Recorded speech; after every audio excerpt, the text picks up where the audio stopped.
සියලුම දෙනාට සුබ දවසක් කියලා කියනවා. ඒක මම දැන් අද අපි කරන්න යන්නේ මේ ස්ටාර්ටර් මෝටරයක් මම අතරම ගලවලා තියෙන්නේ. මේක මේ ෆිට කරන විදිහ පෙන්වන්න තමයි ඔයගොල්ලන්ට යන්නේ. මට මේක ගලවන වීඩියෝ එක ඔයගොල්ලන්ට දාන්න බැරි වුණා. කමක් නැහැ. මේ හයි කරනකොට මේක අතරම සාමාන්‍යයෙන් මේ සාමාන්‍ය කෙනෙක් වැඩ කරන ටිකක් දන්න කෙනෙකුට තමයි මේක වටින්නේ. මොනවත්ම දන්නේ නැති කෙනෙකුට ඉතින් කරන්න බැරි වෙයි. කොහොමවත් කමන්නේ මම මේක පිළිවෙලින් හයි කරන විදිය ඔයගොල්ලන්ට කියලා දෙන්නම් මේක ආපු ලෙඩෙත් එක්ක. ඒක අපි ස්ටෙප් බයි ස්ටෙප් බලමු පොඩ්ඩක් මේ කොහොමද ඒක හයි කරන්න කියලා. මේක දැන් මගේ මේ අතරම තිබුණ කේස් එක තමයි මේ මොටරේ. මේක මේ සොලනයිඩ් එක මේ වැඩ කරන්නේ නැතුව මොටරේ ස්ටාර්ට් වෙන්නේ නැතුව තිබුණේ. අපි ඒකට අලුත් සොලනයිඩ් එකක් ගන්නලා තියෙනවා. අපි දැන් මේකත් හයි කරනවා. ඒකට මේ පරණ එක අයින් වෙනවා. ඒකට මේක දාලා මේක හයි කරන්න යන්නේ. අනිත් එක තමයි මේ කස්ටමර් කියපු තව එක දෙයක් තමයි මොටරේ මේ ඇදලා තමයි ස්ටාර්ට් වෙන්නේ. බර අල්ලන්නේ මේ මොටරේ ගොඩක් වෙලා අල්ලගෙන ඉන්න ඕනේ ස්ටාර්ට් වෙච්ච දවස්වල ස්ටාර්ට් වෙන්නේ කියලා. ඒක අන්තිමට මේ ස්ටාර්ට් වුන්නේ නැහැ කියන පණිවිඩය තමයි මට කිව්වේ. හරි. එතකොට අපි මේ මොටරේ දැන් ෆිට කරන්න යන්නේ. ෆිට කරන්න යනකොට මම අර කිව්වා වගේම මේක මේ සොලනයිඩ් එක අපි වැඩ කරේ නැහැ කියනකොට අපි ඒකට සොලනයිඩ් එකක් ගෙනාවා. ඒකේ තිබුණු පරණ එක තමයි මේ. ඒකත් දැන් අපි අයින් කරනවා.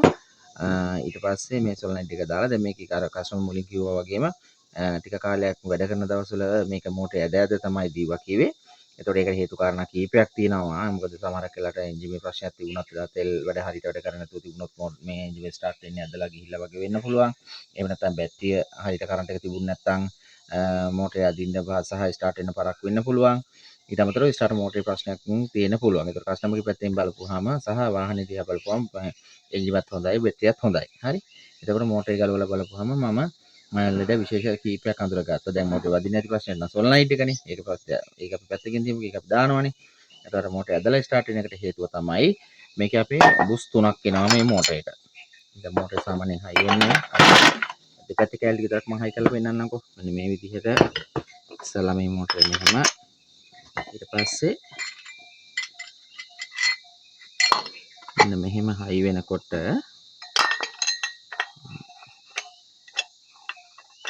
ඔන්නෝමනේ මොටරේ දැන් සාමාන්‍ය මේ බෙඩ් එක නැතුව හයි වෙන්නේ. එතකොට මෙන්න මේ සෙට් එක උඩ මෙන්න මේ කැලේ තුන උඩ තමයි මේ ආමිචර් එක දුවන්නේ. මේ ආමිචර් එක දුවනකොට මේ ආමිචර් එක බුස් තුනක් උඩ තමයි දුවන්නේ. එක බුෂ් එකක් මෙතන තියෙනවා. මෙතන සෙන්ටර් බුස් එකක් තියෙනවා. මෙතන එන්ඩ් එකේ බෑක්අප් එකේ කවර් එකේ බුස් එකක් තියෙනවා.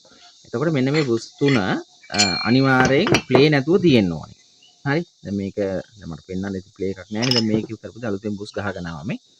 මෙයා කඩේ බුස් නෙමේ ගොඩක් දුරට මේක අනික තමයි මේ වැඩ කරනකොට මතක තියාගන්න ගොඩක් දුරට මම මේක කියන්නේ නැහැ. නමුත් මම නම් හැමතිස්සෙම ලියවන පටලයකින් මේ බ්ලාස් කොන් වලින් ලියවලා තමයි බුස් ටික දාන්නේ. කඩේ බුස් මම කවදාකවත් දාන්නේ නැහැ.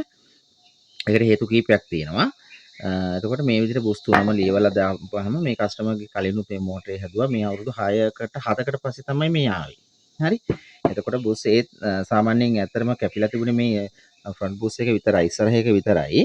මේ දෙකේ පොඩි බුස් ටිකක් තිබුණේ. ඉතින් එයා අර කලින් මේ මෝටරේ බුස් ගාලා හදපු නිසා කමන්නේ තුනම ලියවලා දාමු කියලා තුනම එයා ගහගෙන ඇවිල්ලා තියෙනවා. හරි. දැන් අපිට එතකොට මේක ෆිට කරන්න තියෙන්නේ. අර මම කඩේ බුස් දාන්නේ නැහැ කියලා කිව්ව කතාව එකක් තමයි.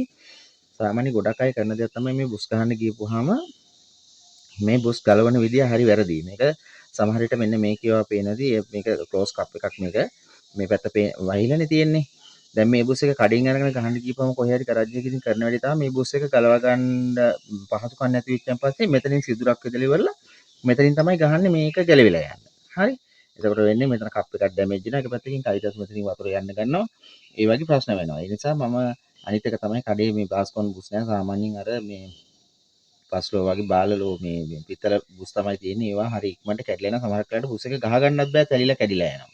ඒ නිසා ඒවා හයි කරපුවාට පස්සේ මෝටරේ අතරම සෑහෙන කාලයක් අපිට දුවා ගන්න බැරුව ආයෙත් අවුරුද්දක් මාස 6ක් වගේ කන්නක් වගේ කාලෙදිදී මෝටරේ ආයෙ රිපෙයාර් කරන්න සිද්ධ වෙනවා. නමුත් මේ විදිහට හොඳ බ්ලාස්කොන් වලින් මේ බුස් තුන ගහගත්තාම මේ ඇත්තටම හොඳට සමයා වුණා නම් අවුරුදු 5ක් 6ක් ෂුවර් කරලම කස්ටමර්ට දෙන්න පුළුවන්. මෝටරේ දුවනවා ඒ තරම් ස්මූත්ව සහ මේ මෝටරේ ස්පීඩ් කරකිනවා. හරි. එතකොට අර මෝටරේ බර ඇදලා දුවන එක බර මේ එන්ජිම ඇදලා ස්ටාර්ට් වෙන එක සම්පූර්ණ නැති වෙනවා. හරියට මම අර කියපු විදිහට එන්ජිමත් හොඳයි නම් බැටරියත් හොඳයි නම් තෙල් හොඳට වැඩ කරනවා නම් ස්ටාර්ට් වෙන එන්ජිමක් නම් මේක යතුරු අපිට අතර අල්ලන්න දෙයක් නැහැ. කියන්නේ යතුරු කරකවන්න දෙයක් නැහැ. මෝටරේ යතුරු කරකවනවා ස්ටාර්ට් වෙනවා දෙකම එකයි. හරි. ඒ තරම් හොඳට වැඩ කරන මෙන්න මේ විදිහට මේ මෝටරේ ෆිට කරගත්තොත්. දැන් අපි බලමු මේක ෆිට කරන්නේ කොහොමද කියලා. මම එකින් එක කෑලෙන් කෑල්ල ෆිට කරන්න. අනිත් එක තමයි මෙන්න මේ ෂාෆ්ට් එකේ මේ අපි මෙතන මෝටර් ක්ලච් එක මේකට අවසානයේ සෙට් වෙනවනේ. මේකට ඕනට වඩා ග්‍රීස් දාන්න එපා. සාමාන්‍යයෙන් ග්‍රීස් ප්‍රමාණයක් අපි ගන්නවනේ මේක ෂිෆ්ට් වෙන්න පහසුවෙන්. මොකද මේක ඇතුළට ග්‍රීස් ගියොත් එහෙනම් මේකේ මෝටර් ක්ලච් එකේ තියෙන ස්පින් සෙට් එකයි රෝලර් සෙට් එකයි හිර වෙන්න බලනවා. මේ ස්ලිප් ඊට පස්සේ මෝටරේ නිකන් දුවනවා අර මෝටරේ කැරකෙනවා ස්ටාර්ට් වෙන්නේ නැහැ නිකන් අර අපි බයිසිකල් වල බල්ල වලන්නේ වගේ කියන්නේ. ඒ සීන් එක තමයි මේකෙන් වෙන්නේ. හරි. මේක එක පැත්තකට විතරයි මේක වීල් එක වැඩ කරන්නේ. මේක ඇතුළේ ගිහලා හිර වුණොත් ස්පින් ටික මේක දෙපැත්තටම කරගෙන ගත්තාන් පස්සේ මේ ෆ්ලයි වීල් එකට ගිහිල්ලා මේ මෝටරේ නිකන් ස්ලිප් කරනවා රීස් කරලා දුවනවා එන්ජිම කරකෙන්නේ නැතුව යනවා. ඒ නිසා ඕනට වඩා ග්‍රීස් පුරවන්න එපා. අවශ්‍ය ප්‍රමාණයට විතරක් මේක ෂිෆ්ට් කරගන්න ග්‍රීස් ටික ගා ගන්න. මේක සාමාන්‍ය නිදහසේ මේ ඇතුලේ වැඩි මෙයා කරන්න නැතුව තියෙන්න ඕනේ. ඊට ඔයිල් චුට්ටක් දාගත්තාම ඇති.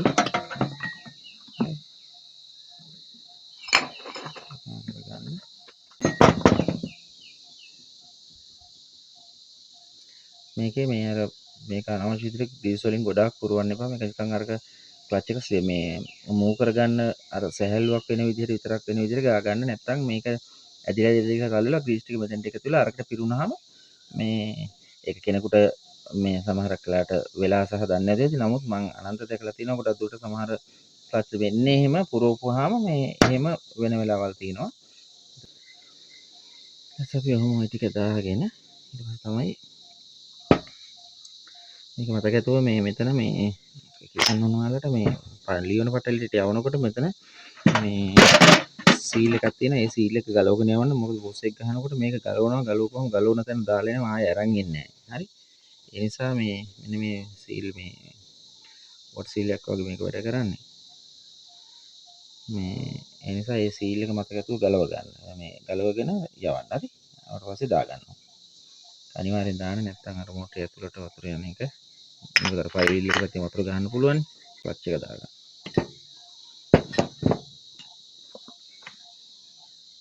ඊට ඔයිල් චුට්ටකුත් ගාගන්න.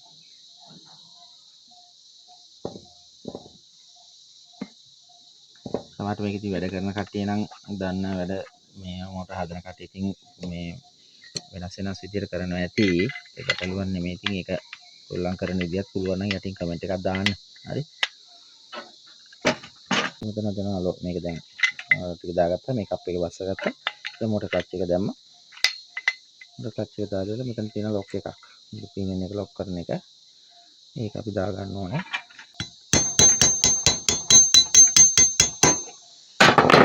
දා ගන්නකොට මේ මෙතන මේ පේපර් එකක් තියෙනවනේ මෙතන කට් එකක් තියෙනවනේ ලොක් එක වැටෙන්නේ. එතනින් ගියාට පස්සේ අඳු ලොක් අඳුම් පොඩක් කොහම තද කරගන්න. කරගෙන දාන්න. නිකම් මොකද දැන් මේක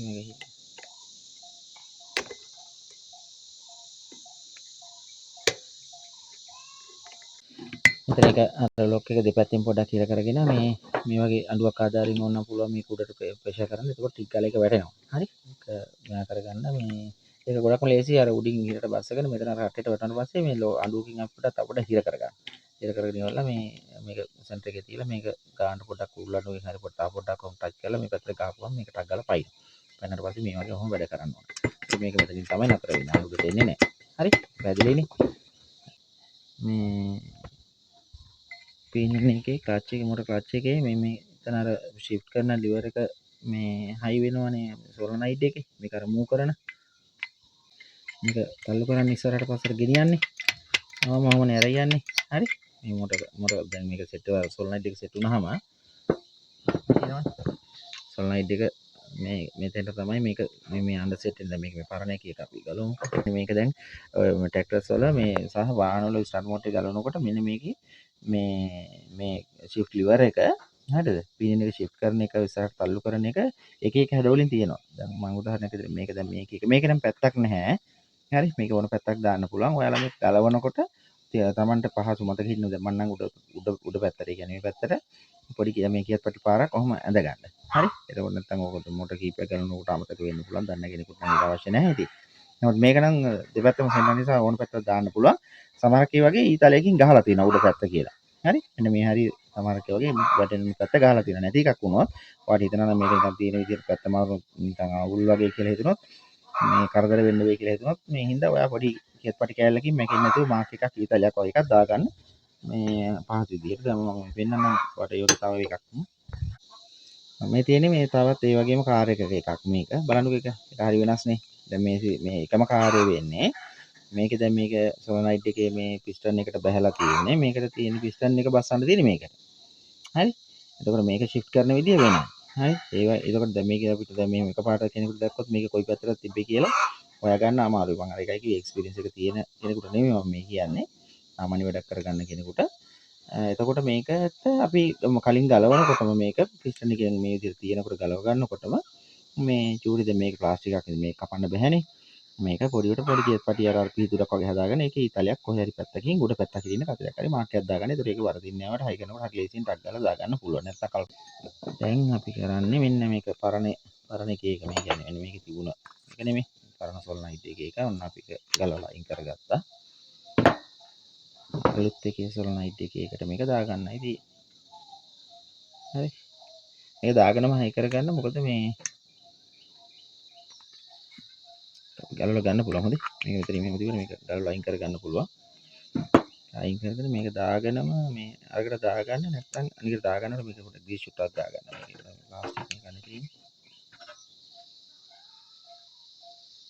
මේක හරි. මේ චලනය වෙන තැන් වලට පොඩ්ඩක් ග්‍රීස් ෂුට්ටක් එහෙම තියාගත්තට කමක් නැහැ. හරි. හරි. ඊට පස්සේ මේකට අනිවාර්යෙන් ඔයිල් ෂුට්ටක් දාගන්න. ඒකට ග්‍රීස් ගන්න යන්න එපා.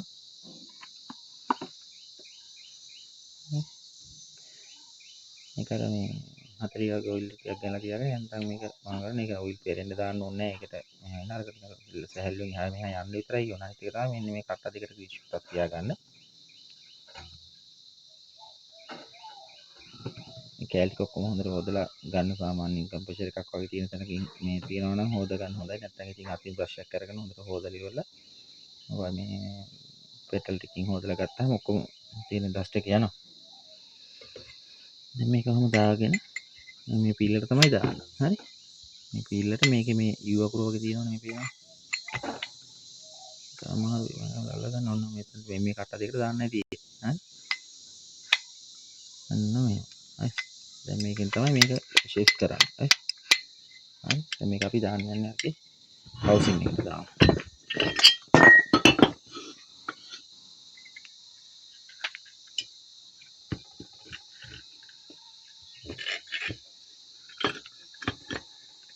හවුසින් එකට දානකොට මේක හොඳට බලන්න ඕනේ. බලලා මේකේ මේ තව්වක් තියෙනවා මේ සෙන්ටර් එක. මෙතන මේ අණයක් 10 අණයක් පහින්න තියෙන්නේ. මේක ගන්න ඕන. අතෙන්ට අනිත් එක තමයි මේක දාන්න කලින් මෙන්න මෙතන තියෙනවා මේ ප්ලාස්ටික් මේ රබර් කෑල්ල. හරි. රබර් කෑල්ල දාලා ඉන්නවා. දාලා වස්සන්න තියෙන විදිහට. ඔන්න නැතිකන ෂීට් වෙනවා. ඊට පස්සේ මෙන්න මේකේ 10 ඇණයක් තියෙනවා. අර තව්වට මේ අර කිව්ව සෙන්ටර් එකේ තව්වට ඉඳලා මේක දාගන්න ඕනේ ඒකට. ශරීර පැත්තට දාන්න.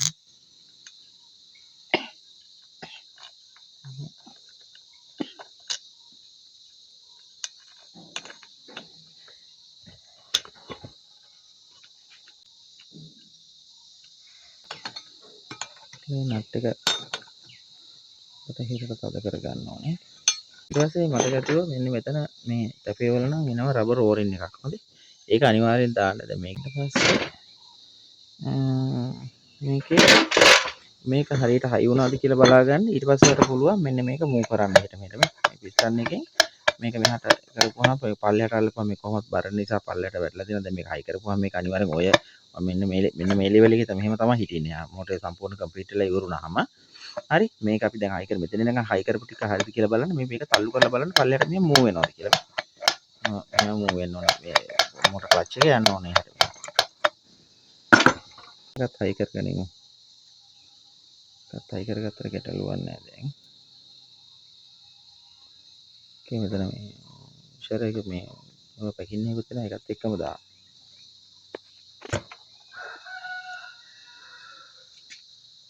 මේක හයි කරනකොට මේකේ මාක් ඕනේ මේක යන තුනක් මේ සෙට් වෙන්න තියෙන්නේ. යන තුන මේ යන තුන මේ හරියටම මේ සෙට් උනේ නැත්නම් මේ ඇන තුනම දාන්න බෑ. ඒ නිසා ඒ අර මේකේ හවුසින් එකේ තියෙන මේ ඇන තව තුනට බැලන්ස් කරලා ඉවර වෙලා මේ ගන්න ඒකට මාක් ඕනේ නැහැ. ඒක වෙනස් වෙන්නේ නැහැ ඒකයි.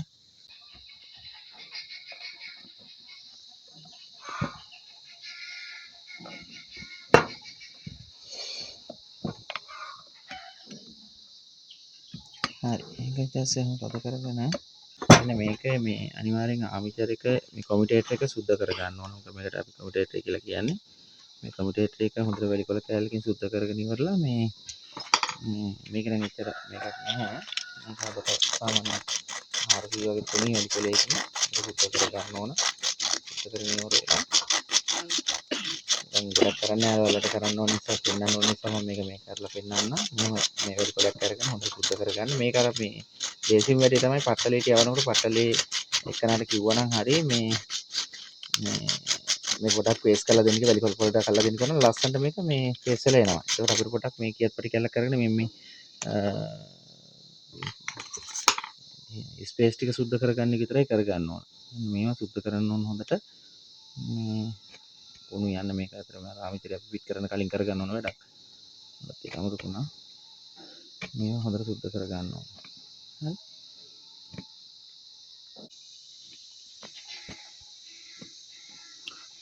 හරි. ඒක සුද්ධ කරගන්න මේ අනිත් එක තමයි අර මේ කඩේ බුස් ගහන්න එපා කියපු කතාව තමයි මේ දැන් අපි මේ සාමාන්‍ය මේක මේවා ලියවලා බුස් ගහන්න නැති වුණොත් එහෙම පට්ටලයකට ගිහිල්ලා හරි මේක කරන්න ගියොත් එහෙම කරන දේ මොකක්ද දන්නවද? කඩේ තියෙන බුස් එක ගේනවා. ගෙනාපුවාම කඩේ තියෙන බුස් එක මේකට වඩා කුඩායි නම් ඒ කියන්නේ මේකට මේ බුස් එක කොහොම බහින්නේ නැත්තම් ලියවන පටලෙන් කරන වැඩි තමයි මේක ලියවනවා. ඒක කවදාකවත් කරන්න දෙන්න එපා. ඊට පස්සේ ඔරිජිනල් බුස් එක කවදාකවත් මේ ගහන්න බෑ හදිසියේ. ඊට පස්සේ අපි කියන්නකෝ මේ ආමිචරය සවුත් වෙලා ආමිචරයක් ගෙනාවා කියලා මේක පිච්චිලා. ඒ ආමිචරේ එන්නේ නෑනේ කඩින් ගාලා කාපු එක. එතකොට ආපහු මේ බුස් එක ගහන්න ඕනේ මේකට. ඒ නිසා ඒ වගේ වැරදි කරන්න දෙන්න එපා සහ කරන්නත් එපා කවුරුත්. ඒ කියන්නේ මේකට ගහනවා නම් මේක වෙනස් කරන්න නැතුව මේකට හරියන බුස් එක ගහනවා මිසක් කඩේ ගේන තියෙන බුස් එක ගෙනාපු එකක් කස්ටමර් මොකක් හරි ගෙනාපුවාම ඒ ගේන බුස් එකේ ගානට මේක ලියවනවා නම් ඇත්තටම වැරදි වැඩක් ඒක. ඊට පස්සේ වෙන්නේ බැලලා ආමිචරේ පිච්චිලා ආමිචරේ මාරු කරන්න ඕන වෙලාවක් වුණොත් එහෙම ඒ ගේන ආමිචරේ තියෙන මෙතන මේක ෂාෆ්ට් එක මේකට බහින්නේ. ඒතකොට ආයෙත් මේක හදන්න ඕන සහ මේක ලියවන්න ඕන. ඒතර වැඩ ගොඩක් කාලේ අපරාධය සල්ලි අපරාධේ. ඒ නිසා කොයිම වෙලාවකත් ඒ වැඩේ කරන්න එපා. කඩේ බුස් වල ගහන්න කිව්වම ওই ප්‍රශ්නේ නිරන්තරයෙන් ඇවිල්ලා ඔක වෙන හරියට ඉස්සර මොටේ කියන එක මේවා ගොඩක් දුරට දැන් මෙහෙනම් මේ ට්‍රැක්ටර් වලනේ මේ කුඹුර වලනේ නිතරම එන්නේ. එක්කෝ ඒ මේවා මැෂින් අදිනවා වෙල් වල අර එහෙම යන්නේ. ඒ තැනකදී ගිහිල්ලා එරිලා බෙල්ලවත් රෝටියත් එක පාත් වෙලා එහෙම නතර වුණොත් එහෙම ආයෙ හොල්ලන්නවත් බෑ. හරි. එතකොට ගලවගෙන ඇවිල්ලා හිතන්නකෝ නේද? සමහර පැතිවල අලි කතන්දර රේමේ. ඒ නිසා ඒ කරලා දෙන වැඩේත් හරියට කරලා දෙන්න. අනික ඉතින් අර දන්න කෙනා හරියට කිව්වන් පස්සේ මේ එන මේ කස්ටමර්ත් දැනගන්න ඕනේ ඒක හරියට කරගෙන යන්න. ඉතින් කියන දේ අර ඒ වෙලාවට වැඩෙන් බේරෙන මොනවා හරි කරලා මේක කරකවගෙන යන්න න්‍යායී ඉන්නත් එපා ඉතින්. හරි. ටිකක් වේදම යනවා තමයි. ඉතින් ඒක නිදහස කරලන්න තේරෙයි අර හරි විදිහට හදාගත්තාම. මේක බෙඩ් එක දාන්න යන්නේ. බෙඩ් එක දානකොට මතක තුව මෙන්න මේ දෙපැත්තට මේ ස්ලීවින් දෙකක් තියෙනවා මේ අනේට. ස්ලීවින් එකක් නැත්නම් අනිවාර්යයෙන් මේ ස්ලීවින් දෙකක් බස්සලා දාන්න. සමහරට මේ කම්බිය කොයිල් එකේ බෙඩ් එකේ කොයිල් එකේ කම්බිය ඇදලා තිබුණොත් ගෑවෙන්න පුළුවන්. දැන් මේක නම් යාර ආපුම ඔරිජිනල් මේවා දෙක මේ ලෙදරේට් පේපර් කෑලි ටික තියෙනවා. මේක බ්‍රෂ් සෙට් එකක් දාන්න උනා. බ්‍රෂ් සෙට් එකක් මම දාලා පාසල කරලා තියෙන්නේ. දැන් අපි මේක බෙඩ් එක දාගමු එහෙම. මේ බෙඩ් එක මේ අර දාලා හිටින්න බස්ස ගන්න ඕනේ.